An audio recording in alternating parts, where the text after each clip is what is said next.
Hello class 9th students. तो आपका जो लास्ट वीडियो में टॉपिक चल रहा था that is the characteristic of the sound wave.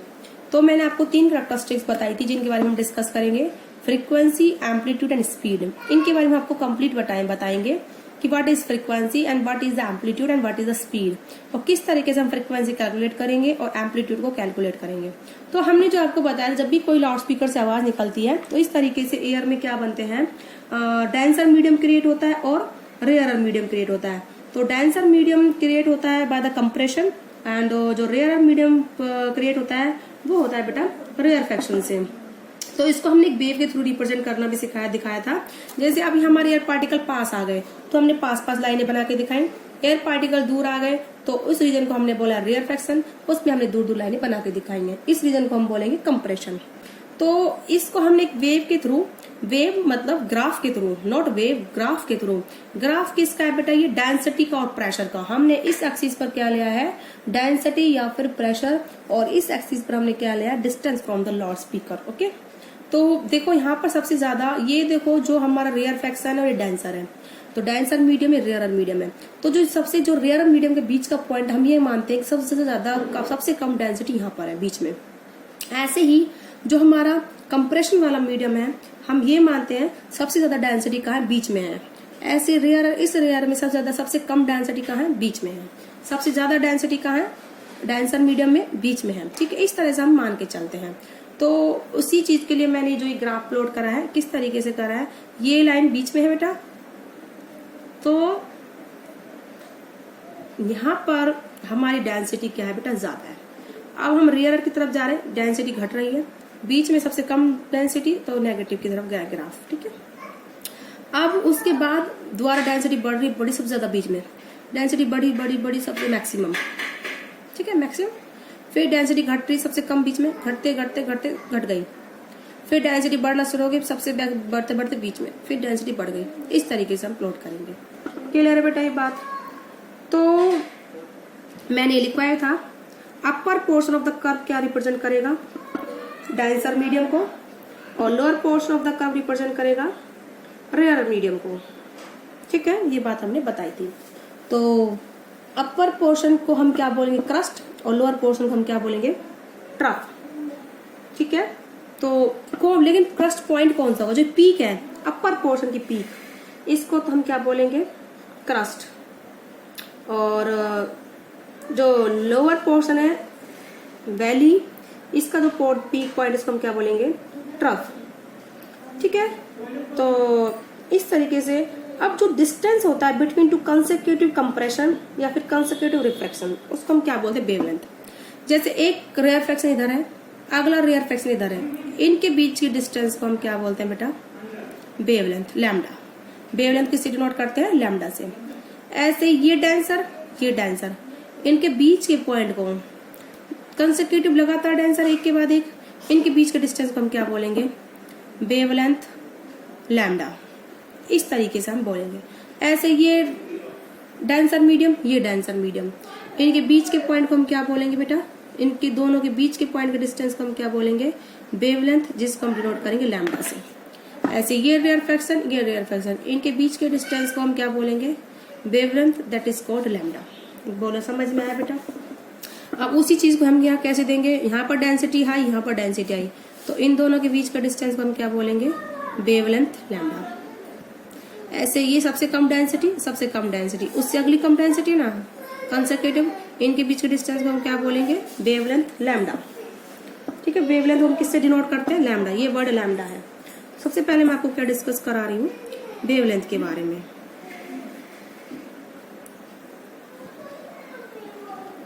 ठीक है, तो what is the wavelength, the distance between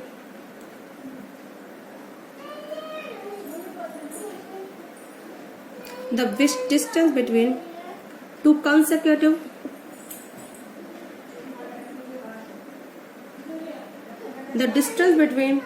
consecutive compression और rarefaction।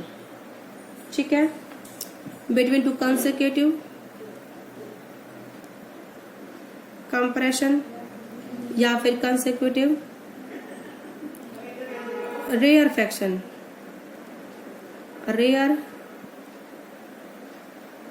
फ्रैक्शन, ठीक है, कंसेक्यूटिव होनी चाहिए, उसको हम क्या बोलते हैं बेटा, वेवलेंथ। ठीक है, आई होप आपको समझ में आ रहा होगा अच्छे से। तो is called the wavelength. Okay, तो इसको हम डिनोट किससे करते हैं, ग्रीक वर्ड लैम्डा। तो इट इज डिनोटेड बाय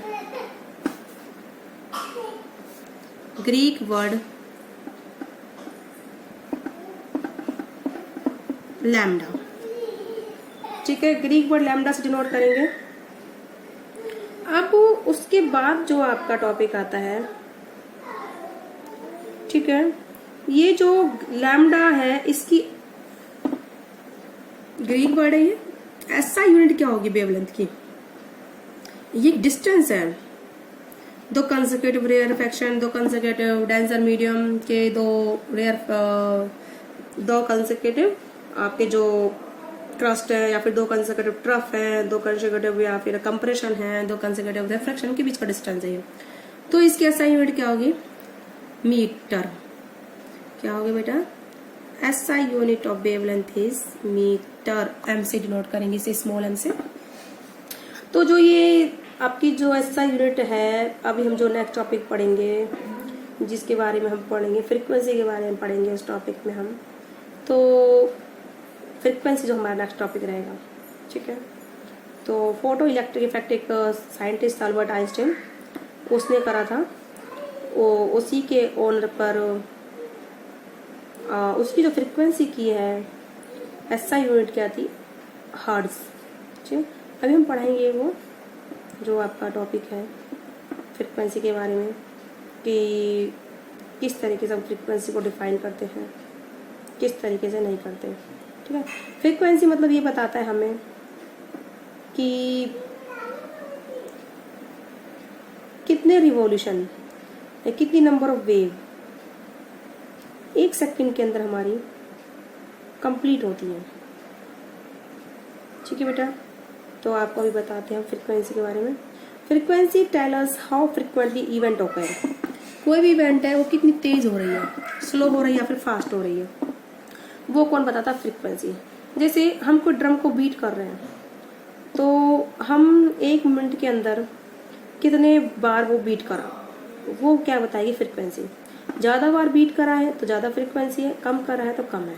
ठीक है, तो ऐसे ही जो साउंड वेव है वो प्रोपोगेट करते मीडियम में। तो डेंसिटी जो है मीडियम की चेंज होती है लगातार, बढ़ी घटी बढ़ी घटी, मैक्सिमम गई मिनिमम गई, मैक्सिमम गई मिनिमम गई, ऐसे डेंसिटी चेंज हो रही है। देखो जरा, density maximum minimum, maximum minimum, maximum minimum, इस तरीके से लगातार डेंसिटी चेंज होती रहती है, मैक्सिमम मिनिमम। ठीक है, तो इसको हम बोल सकते हैं कि साउंड में प्रोपोगेट कर रही है किस तरीके से, कि डेंसिटी ऑफ मीडियम ऑसिलेट कर रही है between maximum and minimum value. तो डेंसिटी चेंज हो रही है maximum to minimum, minimum to maximum. तो जब वो मैक्सिमम से मिनिमम गई, फिर मिनिमम से मैक्सिमम आई, तो उसका एक ऑसिलेशन कंप्लीट हो गया।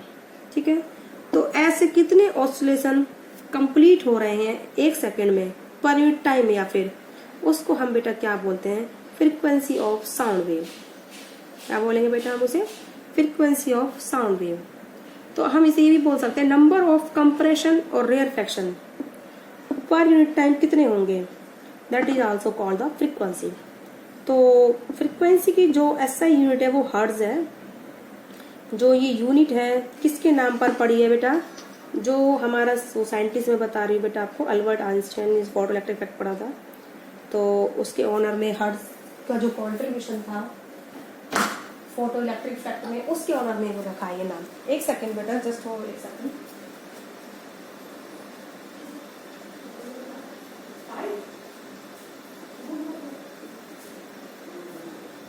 ठीक है, तो अब हम डिफाइन करेंगे फ्रीक्वेंसी को। ठीक है, फ्रीक्वेंसी क्या होती है,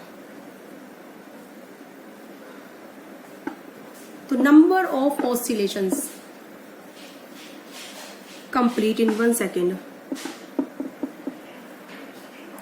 नंबर ऑफ ऑसिलेशन, यानी कि कंप्रेशन और रेयरफेक्शन कितनी बार बन रहा है 1 सेकेंड में।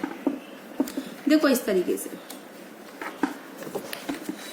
जैसे यहाँ पर सबसे ज्यादा डेंसिटी थी कंप्रेशन, यहाँ पर फिर आगे सबसे ज्यादा हुई कंप्रेशन, तो ये एक वेव कंप्लीट। फिर अगले compression, rarefaction, compression, compression, rarefaction, compression, एक वेव कंप्लीट।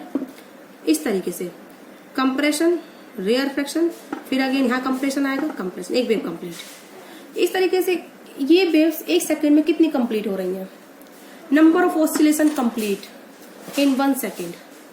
तो number of oscillations of compression and rarefactions complete in 1 second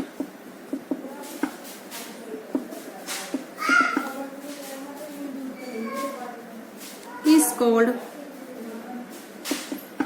frequency। क्या बोलते हैं बेटे इसे हम? फ्रीक्वेंसी। इसको जो डिनोट करते हैं, ये ग्रीक लेटर है, it is denoted by Greek letter nu. इसको क्या बोलते हैं बेटा? NIU, new.